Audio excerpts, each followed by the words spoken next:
আসসালামু আলাইকুম। বেসিক গুরু ইউটিউব চ্যানেলে আপনাদের সবাইকে স্বাগত। আশা করি সবাই ভালো আছেন। আজকের ক্লাসে আমরা দেখব যে মাইক্রোসফট এক্সেলে কোন শীটের মধ্যে বা মাইক্রোসফট একটি ফাইলে আমরা কিভাবে পাসওয়ার্ড প্রোটেক্টেড করতে পারি বা একটা পাসওয়ার্ড লক দিতে পারি। সাধারণত আমরা ফোল্ডার লক দেই, তারপরে এছাড়া আমাদের অনেক যাবতীয় যে পার্সোনাল জিনিস আছে সেগুলোর মধ্যে আমরা লক ইউজ করে থাকি। তো আমরা মাইক্রোসফট এক্সেলে সাধারণত অনেক ধরনের কাজ করি সফটওয়্যার ভিত্তিক, ঠিক আছে, বা আমাদের পার্সোনাল অনেক হিসাব নিকাশ সেগুলোর মধ্যে থাকে। আমরা চাই না যে এই কাজগুলো কেউ দেখুক বা এই কাজগুলো কেউ এডিট করুক।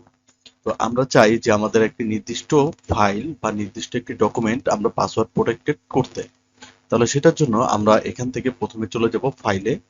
যেহেতু এটা আমার একবার সেভ করা আছে তাহলে আমি এখান থেকে সেভ এস ক্লিক দিব। যদি সেভ করা না থাকে তাহলে আপনি সেভটাকে ইউজ করতে পারেন।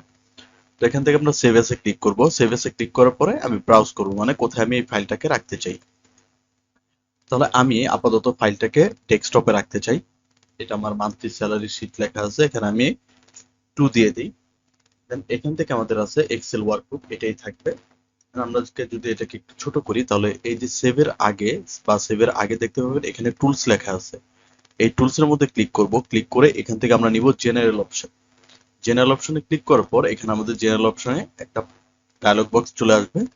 দেন এখান থেকে থাকবে পাসওয়ার্ড টু ওপেন, মানে ওপেন করার সময় আপনি কি পাসওয়ার্ড দিতে চান। তাহলে আমি এখান থেকে দিলাম 2024, মানে 2024। আর এখান থেকে পাসওয়ার্ড টু মডিফাই, মানে ওপেন করার পর যদি কেউ এটাকে চেঞ্জ করতে চান বা আপনি নিজে চেঞ্জ করতে চান তাহলে সেই ক্ষেত্রে আপনি মডিফাইটাকে ইউজ করতে পারেন। তা আমি এখানেও সেম পাসওয়ার্ড দিয়ে দিব, ঠিক আছে। একটা হলো আপনার ওপেন করার জন্য, একটা হলো আপনার মডিফাই করার জন্য। আপনি চাইলে একটা রাখতে পারেন, বাট আমরা এখান থেকে দুইটা দিয়ে দিব, যে 2027। আপনি চাইলে দুইটাকে আলাদা আলাদা পাসওয়ার্ডও সেভ করতে পারেন। দেন এখান থেকে আমরা দিব ওকে। দেন এখান থেকে রি এন্টার পাসওয়ার্ড, মানে যেটা আমরা প্রথমে দিয়েছিলাম, যে এখান থেকে যেটা আমরা পাসওয়ার্ড টু ওপেন করেছিলাম সেই পাসওয়ার্ডটা দিব 2024। দেন ওকে। এবং মডিফাইয়ের জন্য যে পাসওয়ার্ডটা দিয়েছিলাম সেটা রি এন্টার করবো 2024। দেন এখান থেকে আমরা ওকে প্রেস করব। দেন আমরা সেভ করব। এখন আমি যদি এই ফাইলটাকে কেটে দিই, কেটে দিয়ে আমি যদি ডেস্কটপে আসি, ডেস্কটপে এসে এই ফাইলটাকে আমরা কি করি, ওপেন করি ডাবল ক্লিক করে। দেন এখানে দেখবেন আপনার পাসওয়ার্ড চাইবে, ঠিক আছে। দেন আমি দিব 2024। দেন এখান থেকে আমি ওকে প্রেস করব। দেন এখানে দেওয়া আছে কি যে ইন্টারিয়র মডিফাই পাসওয়ার্ড, ঠিক আছে। আমি যদি এখান থেকে মডিফাই পাসওয়ার্ড না দিই, আমি জাস্ট এখান থেকে দেখতে পারবো, ঠিক আছে। আমি যদি এখান থেকে ডিলিট করে বা কোনো কিছু চেঞ্জ করে এটাকে আমি কি করতে চাই, সেভ করতে চাই, তাহলে সেই ক্ষেত্রে কিন্তু আমার একটা সেভ নিবেন, ঠিক আছে।